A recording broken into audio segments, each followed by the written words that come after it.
this era all day. Hell yeah. ArmWrestlers about to take place. Yeah.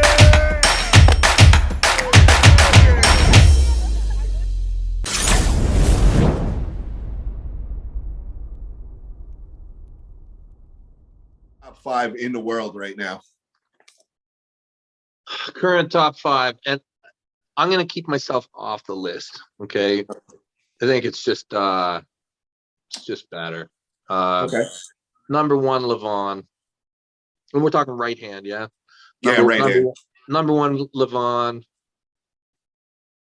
Number 2, Vitaly. Okay. Um, Can I just ask you on that right there? What's the gap do you consider between Vitaly and Levon? If you got Levon out of 10, what number do you have Vitaly at? it's really hard to say because have you met Vitaly? No, I have not met him in person yet. Okay, so that same thing you said about me, Yeah. just like a minute ago, multiply that by 2 with Vitaly. Wow. Okay. Yeah. Pictures and videos does not do it justice. Like a lot of times when you see pictures of Vitaly, like videos of Vitaly, you'll be like, oh, he's a tall guy. Looks like a tall, kind of skinny dude. Like, that's a freaking giant. That is a giant dude right there. And I think that when he really hits his stride, Yeah. he's gonna be very difficult. He's right up there. I mean, he might already be the guy. He might be. So he's not far. He's not far off. There's not some massive gap, I don't think. I really don't. I think they're close. Do we have anybody in North America size-wise that you compare Vitaly to? When I think that, I would think like a Derek Smith. Is he around that size? I don't see Derek that way. I don't.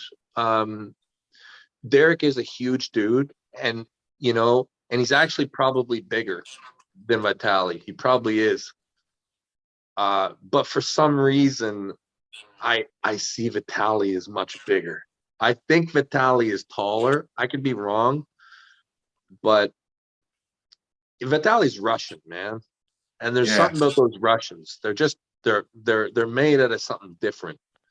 Vitaly's all sinewy and he's hard. He's very, very strong. He's very strong. Derek can maybe get there, but when you're talking about Vitaly Laletin, you're talking about like one of the strongest human beings on the planet. I believe. I really believe that. In our sport, like he's a super bad dude. So I think he's number 2. And by the time we get to number 3, it starts to get murky. But I'm gonna be a little bit bold, and I'm gonna say that Alex Kurdecha is number 3. Wow, that's a new name that I haven't heard in a while come up, and he has been honest. Well, he's the next thing, bro. And when I seen him up against Gasparini and all, oh my God, wow, that dude is no. Before that match, I didn't know of him. Yeah, he's on fire, man. He has been killing it these last few matches. He came back. I mean, he is on a level that we don't know where he's at. And that's another guy. That's another giant. Okay, this is another like genetic gigantic dude. Okay, like I think he's 6'8", maybe that kind of vicinity. He's taller than me. He's huge. I don't know exactly his weight. I think he might be close to 380 or something like that. I remember seeing him in Arm Wars just recently against Ryan Espy, and that was just, oh my God, wow. I mean, we all know how strong Ryan Espy is, 400 plus pounds, and Alex kind of made that look easy, which that is definitely not an easy thing to do. Right. So I think just the way he handled Hermes and the way he handled Ryan and the way he handled Tobias Sporung, super impressive. super impressive. So I have to put him right up there. I think he's had a really good kind of break. Well, it obviously wasn't a break, but you know, that time when a lot of guys couldn't be seen, he was working hard. Number 4, well, how about I just say 4-5? How about I just say 4-5? So 2 names, and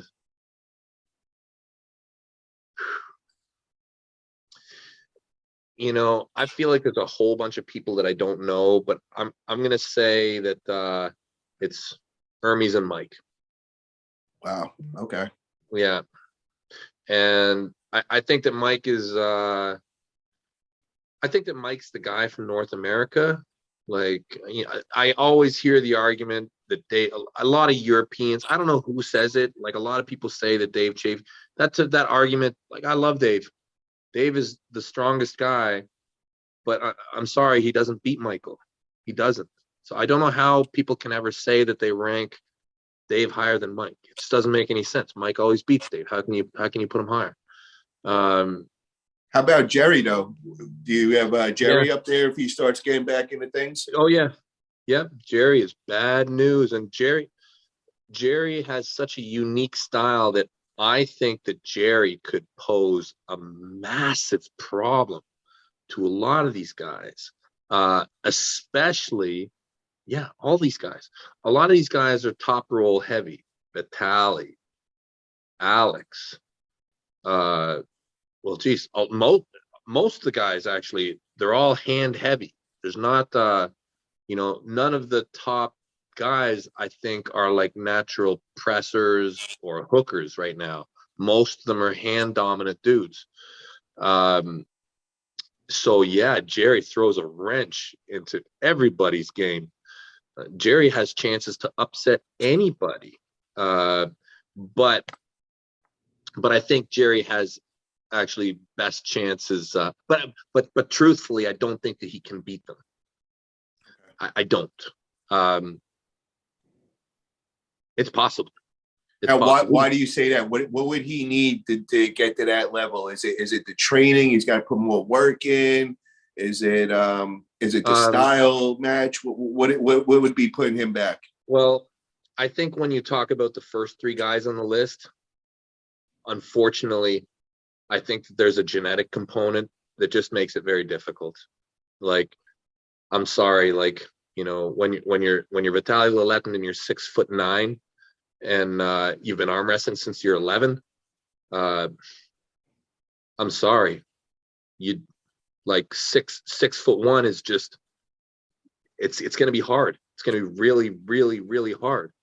And that's just the bottom line. Just hard to beat a guy like that. Not to say it's impossible, because I actually think that Jerry matches up incredibly well against Vitaly. I think he matches up beautifully against him. And I think that Jerry could actually really shock people in that match. But I'd still have him as the underdog, because Vitaly's just going to be so strong and so dominant in his lane that he's probably going to find a way and figure it out. Okay. Same thing with Alex. The style wise, even with Levon opens top roll typically. But the problem is that the strength is that these guys have is just, it's enormous. It's an enormous strength. Can I ask you a question though? What if we all those guys are used to pulling WAF rules and all. What if you change that and you have them pull WAL or, you know, a different rule set? Will that change things up for them at all? Depends on the opponent. Depends on the opponent. Now, when you say WAL, I really think that WAL, I would actually criticize, not criticize because nobody knew what the results would be when they added the 2 inches on the back of the pad. But I think that we can all kind of say that adding those 2 inches on the pad has really empowered some styles. Yeah. Any style that's coming forward has not been empowered. So the pressers, they lose out in the WAL. It's not to your benefit. So I don't think, like, when you're talking about Jerry, I don't think that Jerry actually does better on a WAL pad. I don't think he does. Yeah, because they have an extra 2 inches to go back on him, and then he's flying off the front of the pad. Right. So I don't think that the table favors Jerry there. The rule system, there's an unfamiliarity there that could probably play against them, which could be maybe found at King of the Table, because the King of the Table is basically WAL arm wrestling on a WAF table. That's basically what it is. So yeah, Jerry could do better there just because he's more familiar with the rule set. Yeah. What do you like better? Do you like it better, the WAF rule set, or you like the King of Table rule set better for you? I think that I've become very familiar with the set grip, and I've become very familiar with strap arm wrestling. That's just because it's what I've been doing for the last, however many years, because I've been heavily involved with leagues that kind of have this rule system. A lot of people think that you can't cheat in WAF, which is a complete, it's just not true. There's a ton of holes and games you can play in WAF that you can't play in the WAL. So there's ways to mess around in all the leagues. But I think that whatever you do, you get better at. And I think that, I'm well versed right now in the King of the Table rules. So.